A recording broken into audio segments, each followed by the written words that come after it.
اب 15 نومبر تو کل ہے، تو جو گزرے ہوئے کل یعنی جو ہے 13 نومبر کو ایک کام ہوا، وہ آپ اچھی طرح جانتے ہیں کہ سائفر کیس میں تو خان صاحب گرفتار ہیں. سائفر کیس میں آج یہ ہوا کہ آپ کو پتہ ہے کہ اسلام آباد ہائی کورٹ نے فوری طور کے اوپر ان کا جیل ٹرائل جو ہے وہ چلانے کی اجازت نہیں دی. 2 دن کا وقفہ ہے اور ریکارڈ مانگا ہے وفاقی حکومت سے کہ کن بنیاد کے اوپر، کن حالات میں وفاقی کابینہ نے عمران خان صاحب کا جیل ٹرائل کرنے کی منظوری دی تھی.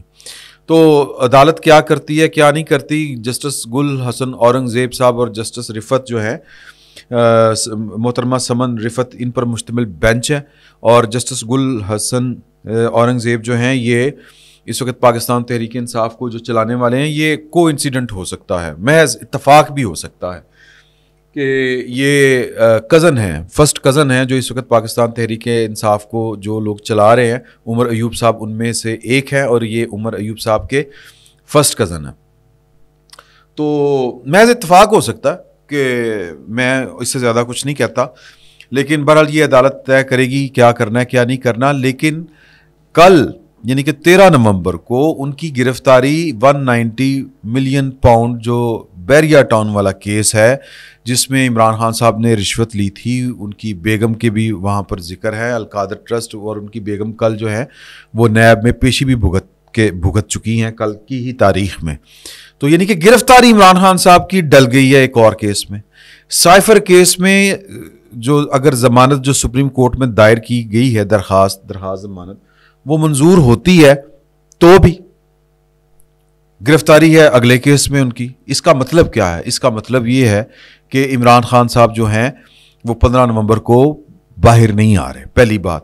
اس کا دوسرا مطلب یہ ہے کہ وہ جو تھاٹ پروسیس شروع ہوا تھا عمران خان صاحب کی طرف سے بھی اور پاکستان کی فوج یا سیکورٹی اسٹیبلشمنٹ کی طرف سے بھی، وہ تھاٹ پروسیس شروع ہونے والی بات کہ ہم نے مل کے چلنا ہے، ہم نے کتنا لڑ لینا ہے، نواز شریف جو ہے وہ آگے سارا کچھ ہو گیا، اب ان کو باہر آ جانا چاہیے، وہ خبر بھی کوئی درست معلوم نہیں ہوتی. لیکن جو یہ لوگ ہیں، یہ جو خبریں پھیلا رہے ہیں عمران خان صاحب کے جو دائیں بائیں کے لوگ ہیں، ان کا جو تھنک ٹینک کے پارٹ ہیں، وہ اس کا جواز یہ فراہم کرتے ہیں کہ خبر درست ہونے کا کہ ضمانت نہیں، ہم تو کہہ رہے ہیں کہ 23 مارچ کو باہر آئیں گے اور تھاٹ پروسیس کے نتیجے میں ہی آئیں گے.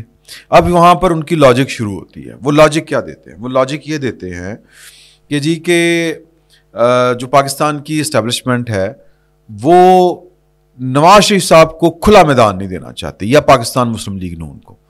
حکومت بن چکی ہوگی، انتخابات ہو چکے ہوں گے، حکومت نواز شریف صاحب نے وزیر اعظم کے طور کے اوپر گورنمنٹ کو لیڈ کرنا ہے یا انہوں نے کسی اور سے لیڈ کروانا ہے. یہ بھی ایک بڑی بحث ہے، اس پر بھی مختلف آراء پائی جاتی ہیں کہ نواز شریف چوتھی دفعہ وزیر اعظم بنیں گے یا پھر وہ شہباز شریف صاحب کو یا کسی اور کو اپنی پارٹی کی طرف سے نامینیٹ کریں گے.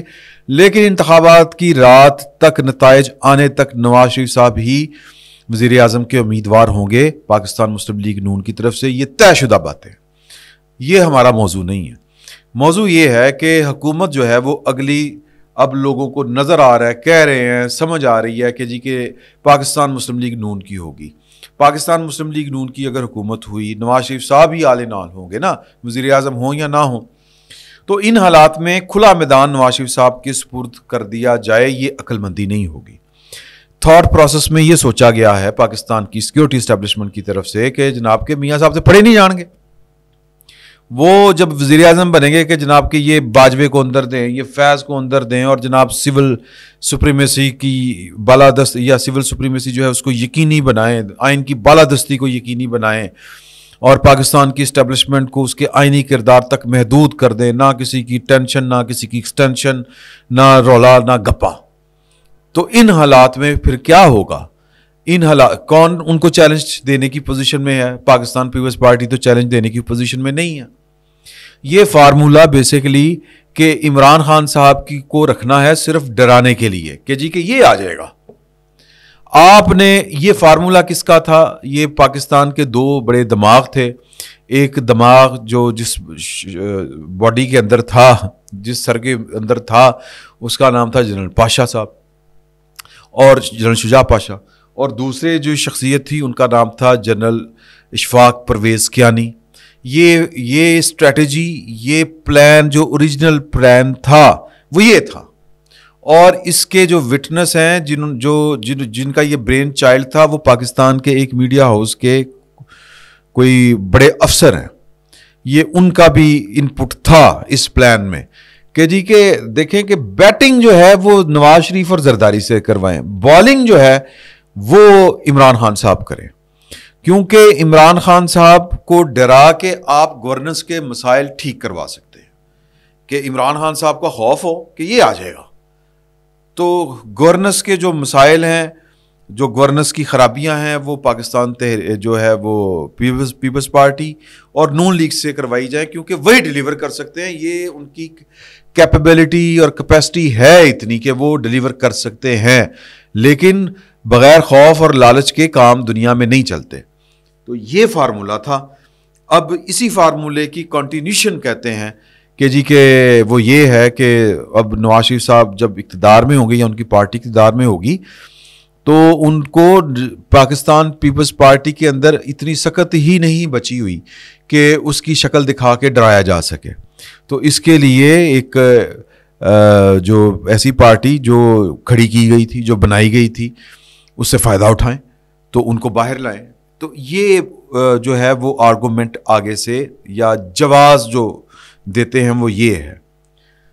اب دیکھیں پاکستان کی پالیٹکس میں کوئی چیز آخری نہیں، ویسے تو دنیا بھر کی پالیٹکس میں کوئی چیز آخری نہیں ہوتی، لیکن پاکستان میں چونکہ پاکستان کی اسٹیبلشمنٹ کا پاکستان کی پاور پالیٹکس میں ایک مستقل کردار ہے اور وہ اپنی پوزیشن اور اپنا اختیار اور اپنی گرفت معاملات کے اوپر جو ہے وہ 75 سال کی ایک عادت ہے. وہ بڑا مسئلہ ہے. اس کو اگر کوئی چاہے بھی، یعنی کہ اگر کوئی آرمی چیف جو جس طرح موجودہ آرمی چیف ہیں عاصم منیر صاحب، ان کے جو عمومی شہرت ہے وہ یہی ہے کہ وہ سیاست میں مداخلت یا اس طرح کی چیز، فوج کو اس کے دائرہ اختیار سے نکلنا ان کو ٹھیک نہیں لگتا.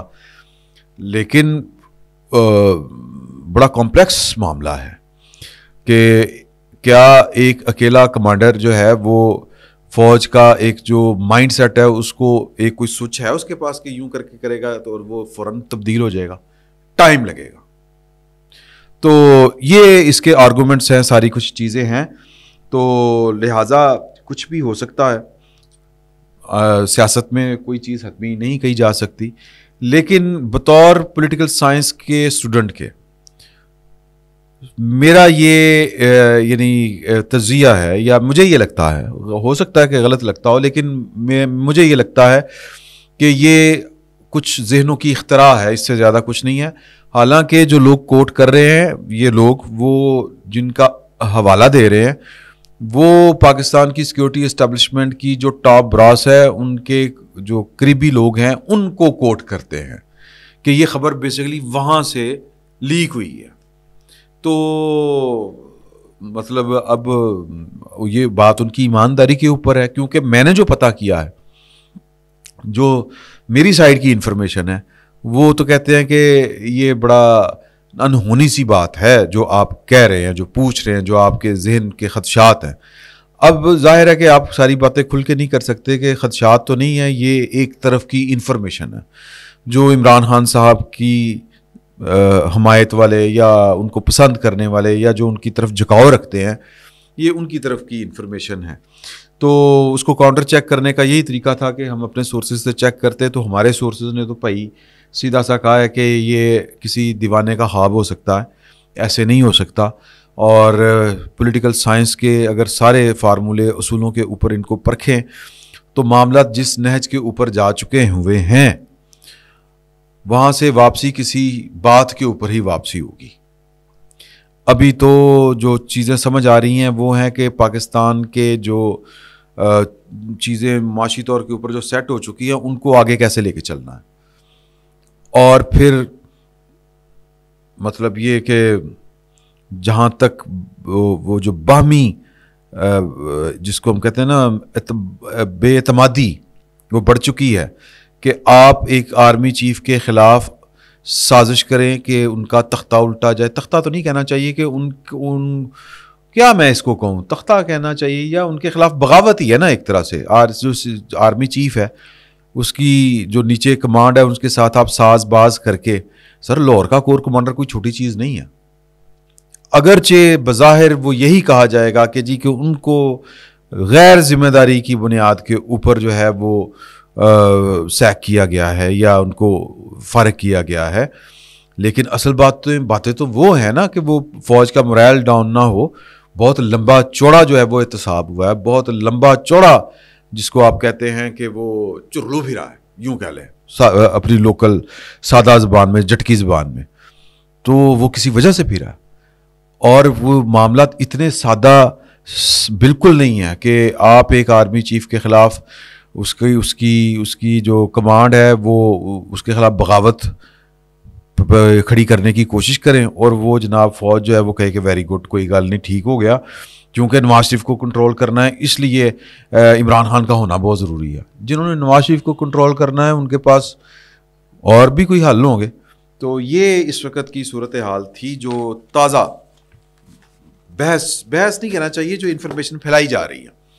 اور یہ مختلف ادوار میں مختلف، یہ پچھلے کہ فلاں تاریخ کو عمران خان صاحب خود کہتے تھے 9 مئی کے بعد کہتے تھے کہ 2-3 ہفتے ہیں بس، ایک خونی انقلاب آئے گا، فوج کے اندر آئے گا، آپ دیکھ لینا، وہ فارغ ہو جائے گا عاصم منیر. اس طرح کی باتیں کر رہے تھے. تو یہ ان میں حقیقت مجھے تو کم از کم لگ رہی ہے، لیکن چونکہ یہ بڑی اہم جگہوں پر یہ جو تھی چیزیں ڈسکس ہو رہی تھی، اس لیے میں نے آپ کے ساتھ شیئر کی. فی الوقت اتنا ہی. بہت بہت شکریہ.